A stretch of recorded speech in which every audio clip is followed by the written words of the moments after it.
আকাশবাণী কলকাতা সমীক্ষা শিরোনাম digital arrest লিখেছেন সুমন মুখোপাধ্যায়। কয়েক মাস আগের ঘটনা। নয়ডার এক প্রৌঢ়া একদিন একটি অপরিচিত নম্বর থেকে ফোন পান। নিজেকে পুলিশ আধিকারিক পরিচয় দিয়ে ফোন করেন অপরিচিত ব্যক্তিটি। জানান ওই মহিলা ডিজিটাল অ্যারেস্ট হয়েছেন। এরপর যা যা ঘটে তাতে কার্যত সর্বশান্ত হন তিনি। তার ব্যাংক অ্যাকাউন্ট থেকে গায়েব হয়ে যায় প্রায় 12 লক্ষ টাকা। একইভাবে প্রথমে ফোন করে তারপরে হোয়াটসঅ্যাপে ডিজিটাল অ্যারেস্টের মেমো পাঠিয়ে কলকাতার এক ব্যবসায়ী পুত্রের কাছ থেকেও হাতিয়ে নেওয়া হয় 3,23,00,000 টাকা। বেঙ্গালুরুর এক অবসরপ্রাপ্ত অধ্যাপকের কাছেও ঠিক এইরকম ফোন আসে। ফোনের ওপারে থাকা ব্যক্তি জানান ডিজিটাল অ্যারেস্ট করা হয়েছে তাকে। এরপরেই তিনি দেখেন অ্যাকাউন্ট থেকে হাওয়া হয়ে গেছে 82 লক্ষ টাকা। এই ধরনের জালিয়াতির শিকার হয়েছেন হুগলির এক মহিলাও। আচমকা একটি অপরিচিত নম্বর থেকে ফোন করে তাকে বলা হয় তার আধার কার্ড ব্যবহার করে বিপুল টাকা জালিয়াতি হয়েছে। এভাবে ভয় দেখিয়ে তার কাছ থেকে কয়েক লক্ষ টাকা হাতিয়ে নেয় প্রতারকরা। এগুলি কোনো বিচ্ছিন্ন ঘটনা নয়। সাইবার জালিয়াতির ফাঁদ পাতা ভুবনে এখন নতুন আতঙ্কের কারণ হয়ে উঠেছে ডিজিটাল অ্যারেস্ট। সম্প্রতি এ ব্যাপারে রাজ্যগুলিকে সতর্ক করেছে কেন্দ্রীয় স্বরাষ্ট্র মন্ত্রক। কিভাবে চলে এই জালিয়াতি? অপরিচিত নম্বর থেকে প্রথমে ফোন আসে। পুলিশ, সিবিআই, নার্কোটিক্স বিভাগ, রিজার্ভ ব্যাংক বা অন্য তদন্তকারী সংস্থার আধিকারিক হিসেবে নিজেদের পরিচয় দেয় সাইবার অপরাধীরা। এরপর ভুয়ো অভিযোগে শুরু হয় ব্ল্যাকমেলিং।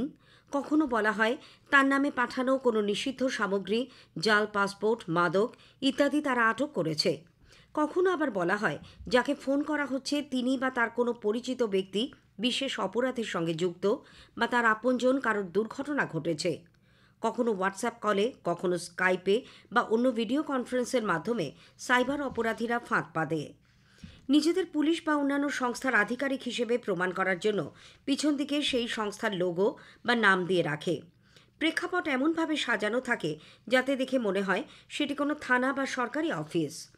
অপরাধীরা পুলিশের উর্দি বা অন্য সরকারি আধিকারিকদের মতো পোশাক পরে থাকে। এরপর ফোনের ওপারে থাকা ব্যক্তিকে কোনো অপরাধ বা দুর্নীতির সঙ্গে জড়িত থাকার অভিযোগ দেখিয়ে টাকার বিনিময়ে বিষয়টি মিটমাট করে নেওয়ার চাপ দিতে থাকে তারা। যতক্ষণ না ফাঁদে পড়া ব্যক্তি টাকা দিচ্ছেন ততক্ষণ তাকে ডিজিটাল অ্যারেস্ট করা হবে বলে হুমকি দেওয়া হয়। এইভাবে দেশের বিভিন্ন প্রান্তে অনেকেই মোটা টাকা খুইয়ে সর্বশান্ত হচ্ছেন। সংগঠিতভাবে এই আর্থিক অপরাধ চলছে বলে সতর্ক করেছে স্বরাষ্ট্র মন্ত্রক। এ ব্যাপারে রাজ্যগুলিরও আরও সতর্ক হওয়া প্রয়োজন। যদিও পুলিশের সাইবার বিভাগ সার্বিকভাবে পরিকাঠামোগত দিক থেকে কতটা শক্তিশালী তা নিয়ে প্রশ্ন রয়েছে। এই ধরনের অপরাধের মোকাবিলার জন্য পুলিশ বা গোয়েন্দা সংস্থার সাইবার বিভাগকে লোকবলে আর পরিকাঠামোয় শক্তিশালী করে তোলা দরকার।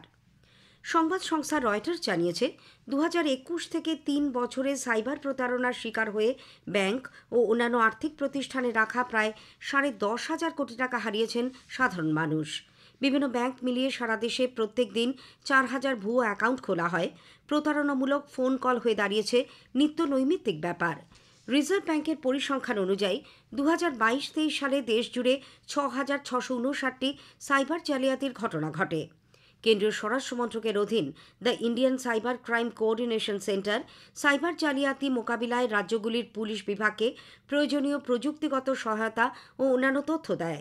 সাইবার জালিয়াতির সঙ্গে যুক্ত প্রায় 1,000 স্কাইপ আইডি ব্লক করেছে তারা।